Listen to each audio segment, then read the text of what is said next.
Welcome to The Weekly Trend, a podcast for navigating the markets through the lens of technical analysis. The Weekly Trend podcast is provided for educational purposes only and does not constitute any professional advice. Listeners should not act upon the information or content without first seeking advice from a registered financial planner. Welcome back to the Weekly Trend podcast. Today is March 14th, 2025. S&P currently sitting at, we haven't been this low on this number in a while. 55.88. That would be your lowest price. I mean, we're back to where we were in September. So, yeah, definitely some damage done over the last 2 weeks, really probably over the last 4 weeks, and really just no let up this week, huh, Kevin? No, not really. I mean, kind of yesterday had a few glimmers of hope that we might try to buy that back up in the S&P, kind of back towards like 5,600, 5,700, something like that, but just, I don't know, never really stuck. So yeah, it's been unfortunate. Really weak intraday rallies, of course. I mean, they got another one going this morning. Markets are up. S&P at least up 1% as of this recording. But they've done this a lot over the last few weeks. They've turned into major nothing burgers by the close. Yeah, really persistently down market. I think this was brought up last week, but still no concrete or common evidence of a flush. No 80% down day yet. Nope. No spike in people rushing to buy puts and betting against the market. Just a relentless pummeling. Yeah, what did Dave call in the chat yesterday? A slow bleed, which I think It feels like such a slow bleed. Yeah, broad indices are terrible, but then you have these sessions where, yesterday we only had 65% of stocks down. Which I would not have guessed that. No, There's been a few sessions where I would have definitely put some money on the table that we had an 80% down day. And now we've gotten close. We had some 70s, but no magical 80% yet. No. I mean, it's actually just kind of wild looking at it, just how controlled it's been. I mean, it's about as orderly as a sell-off as you could probably get. Like, kind of like you're doing a fire drill at school, right? Like fire alarms go off, everybody gets in their lines, and you just exit the building in an orderly fashion. Yeah. Kind of what it seems to be. All in step together. Mm-hmm. I think you said, we only have three sectors above a 200 day. Yeah, so the only ones, financials, utilities, and communication services. Okay. And I would say, I mean, really, utilities they actually did have one close below the 200 day. Was that last Thursday? And then kind of rallied from there. I would say on an absolute basis, they probably held up the best. I mean, financials have been selling off as well, but, probably like, what is this? Like 3% or so from the 200 day, and it's kind of held that, this week. Kind of just chopped around. And I would say, communication services, that's been a pretty orderly retreat as well. But, that was kind of one of the strongest sectors. So they had a little bit more wiggle room there. Yeah, finding some support here where we did mid-January. Yeah, around $95 on XLC. Yeah. It would make sense if they can hold it here. Held above its election gap, which cannot be said for many sectors and sub-industries. All four major indices below their 200-day moving average, I believe. Right, if we're back at September, then we're clearly below all the election moves. So definitely, U.S. stocks have taken a hit. Foreign stocks, and as someone who loves to roll their eyes anytime European equities get brought up, I got to hand it to them. Yeah, they're doing well. Relative charts continue to look good, continue to improve. Yeah. Hey, I'm not gonna deny it. No, it's even not like it's not just Europe either. Latin America's been looking pretty good. Peru looks good. Argentina, had a bit of a if you look there for a minute, but they've kind of brought it back up. What about China? China, China's Good. looking strong. Mm-hmm. So, I mean, China today using FXI. I'm not going to go and look at all the Chinese indices in local currencies, but China FXI back to its highest price since February 2022. So we were just entering that bear market back then. Obviously, China itself had been a downtrend since February 2021 at that point. So they were certainly a leader to the downside. Will be interesting to see if they are a leader to the upside this time around. for sure. And U.S. markets didn't react for a year. So I hope that we're not getting the opposite this time. We're going to have to wait a year for U.S. equities to start going up. That would be something. I mean, relative chart, kind of hard to deny that. Mm-hmm. Short, intermediate term, clearly long term, you haven't missed anything. But if there was going to be a multi-month, multi-year turnaround, I could definitely see it starting like this. Mm-hmm.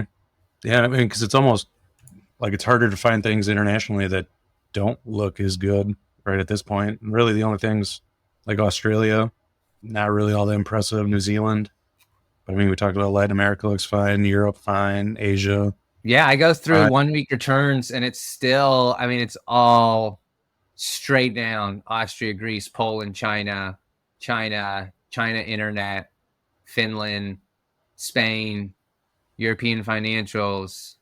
And I mean, I'm not going to read through all 29 or however many are on here, but yeah, go find things that are green over the last month, over the last week. And there's very, very little in regards to equities. In fact, I barely see any. I mean, like, I don't see anything on here.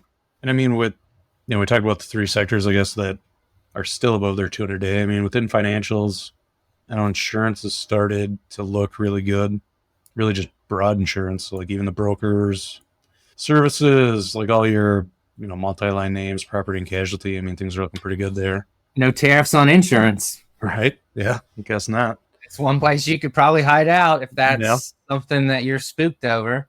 Mm-hmm. And I mean, kind of the lead up before this was pretty heavy, like broker dealers, exchanges, your larger banks, investment banks, managers. I mean, some of that's cooled off. Like your banks, bigger banks, not necessarily looking all that good. JP Morgan holding the 200-day today, closed below it yesterday. Yeah. Which kind of just closed that election gap, really. Well, not quite. Pretty close. It was right around there. So is that just kind of like a gap fill and then go? I don't know. But, I mean, like there's still a good handful of brokers that still look pretty good, which you talked about, IAI before or what is it? Yeah, IAI, right? Yep. I mean, that's kind of holding the 200-day for now. The exchanges still look fine. I kind of already talked about insurance. So, I mean, there's, things in there that actually look pretty interesting. It's not like they're only performing on a relative basis, right? These are still charts that look good on an absolute basis, which I guess is a plus. And like within communication services, I mean, your telecom names are still holding up pretty well. I mean, I wouldn't say that they're the most inspiring absolute charts by any means, but they really didn't get hit all that hard. Netflix is kind of holding up for now. Meta's hanging in there. So I guess it's not like everything necessarily is getting sold. What about gold? How's our gold friends doing? Looks pretty good. Pretty good. Yeah, that move yesterday above, like using GLD above like 270, 272 was a pretty nice move yesterday. Yeah, those relative charts, they can really start to become attractive. Harder when broad markets going up. Mm-hmm. But once those major indices start going down, things that are flat or continue moving higher certainly sort of stand out more. I would put gold and silver in those categories. Mm-hmm. I know you talked about copper, I think, earlier in the week. Yeah, copper was back up there near its highs. I haven't seen where it's at. 490, right? It's 488 today, right? So, and I mean, a lot of people will tell you, oh, copper looks fine. That's supposed to be like a leading indicator, not for us per se, but pretty common leading indicator. People like to see how the price of copper is doing. kind of a canary for industrial production and things like that, but has not rolled over. Maybe that's a broad commodities thing. Maybe it's a weaker dollar thing. Yeah, that's a good point. The dollar's been getting hit pretty hard lately. Real tough, real tough, right? And so this goes back to, I thought weak dollar, good for stocks. Mm-hmm. Well, here we are in a period where that's for international equities, maybe at least. And yeah, I think you could say, I mean, we had a strong dollar, strong stocks starting back in September, which had also been people kind of ignore that type of stuff when everything's working. Yeah, so we'll see.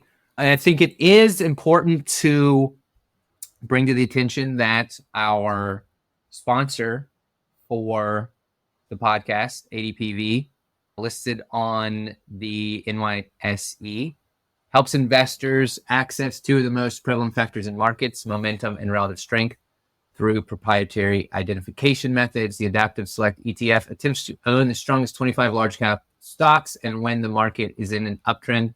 And since not all market environments are the same, Adaptive Select seeks to prevent extended declines by moving short-term treasury bills and cash during market downtrends. Investors can find out more, including how to invest in ADPV, by visiting adpvetf.com, calling 1-833-880-5200. Investing involves risk, including possible loss of principal, distributed by Quasar Distributors, LLC. That fund does go to cash, looking at a 5 and 200-day moving average.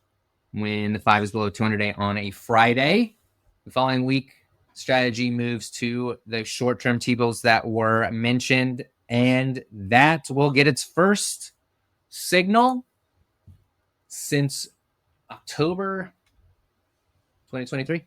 It's been a nice run.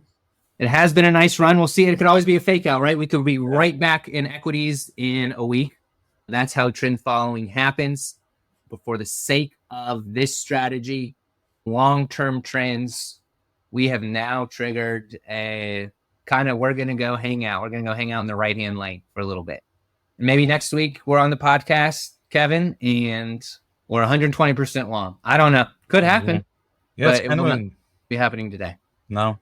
And I mean, I think, right, since I've been here, the times where it's protect mode, you really have not seen any action out of international equities. No. Or even, I mean, I don't think necessarily precious metals like gold have necessarily looked as good as they do now. So kind of an interesting spot, right, where you're essentially just trying to protect. Totally agree. Yeah, U.S. equity exposure than total. You're not necessarily in total protection mode, right? If you told me U.S. stocks started falling apart a month ago, I would say, okay, so I assume European stocks must have started falling apart like 2 months ago. Mm-hmm. Definitely getting the opposite. And this is how things change. We sit here and whine about the Mag 7 and large cap tech and how much we would give for a 2003 to 2007 period again. Just maybe this is how we're going to get there. Mm-hmm. Yeah. I mean, it's right. I mean, it's nice to be able to identify that and participate in it when it happens. Right? I mean, it would. How such a good point. The fact that you can see that real time on a chart and say, hey, this is probably something I should have some exposure to. Pretty cool. It is. Well, that's all we have this week. Kevin, I know you've got some meetings to get to. Mm-hmm.